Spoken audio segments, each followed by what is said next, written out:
Hello guys, अस्सलाम वालेकुम, नमस्ते, प्रणाम। तो स्वागत है मेरे इस यूट्यूब प्लेटफॉर्म सफलता एकेडमी कोचिंग सेंटर में। तो कैसे हैं आप लोग? उम्मीद करता हूं कि अच्छे ही होंगे।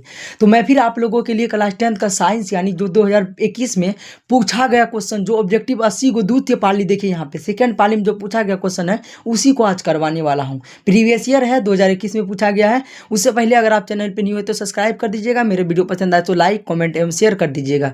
तो चलिए मेरा क्वेश्चन क्या करा, एक नंबर को सूख देते हैं। मेरा क्वेश्चन बोला, निम्न में से कौन सा पदार्थ लेंस के लिए प्रयुक्त नहीं किया जा सकता है? तो पीतल कभी भी लेंस के लिए प्रयुक्त नहीं किया जा सकता। इसका राइट आंसर क्या हो सकता है? पीतल।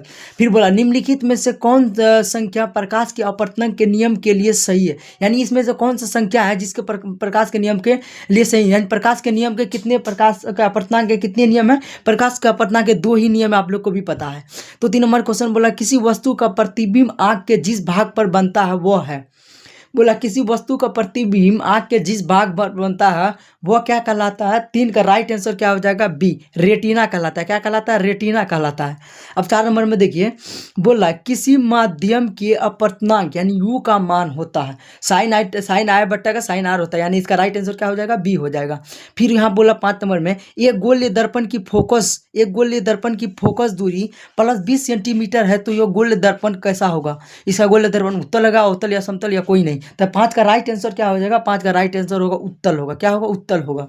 फिर यहाँ पे बोलता 6 नंबर में, तालाब का जल कम गहराई दिखाई देने का कारण डैश है। तो तालाब का जल जो है कम गहराई दिखाई देने का क्या कारण हो सकता है? तो 6 का राइट आंसर क्या हो सकता है? 6 का राइट आंसर हो जाएगा अपवर्तन के कारण वो उसका गहराई कम दिखता है पानी में।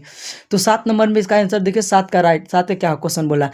7 का क्वेश्चन बोल रहा है कि अवतल दर्पण की फोकस दूरी होती है। अवतल दर्पण की फोकस दूरी क्या होता है? ये तो सभी बच्चे को पता होगा। तो अवतल दर्पण की फोकस दूरी ऋणात्मक होती है। क्या होती है? ऋणात्मक होती है।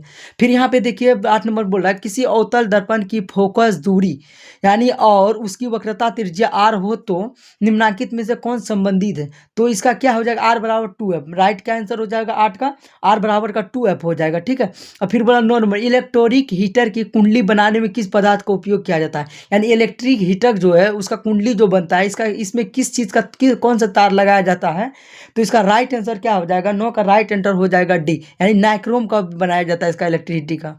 अब बोल रहा है कि 10 नंबर में, एक यूनिट विद्युत ऊर्जा का मान होता है। एक यूनिट विद्युत ऊर्जा का मान कितना होता है? डी नंबर 3 पर पावर 6 गुना का 10 पर पावर 6। ठीक, 3 गुना 6, 3.6 गुना का 10 पर पावर 6 है। ठीक है, इसका राइट आंसर क्या हो जाएगा? D number. फिर 11 नंबर में देखिए, तो 11 में बोल रहा है किलोवाट घंटा इकाई है। किलोवाट घंटा इकाई है तो 11 का राइट आंसर क्या हो जाएगा? ये यानी होगा बोल रहा है ऊर्जा की, यानी किलोवाट घंटा इकाई है।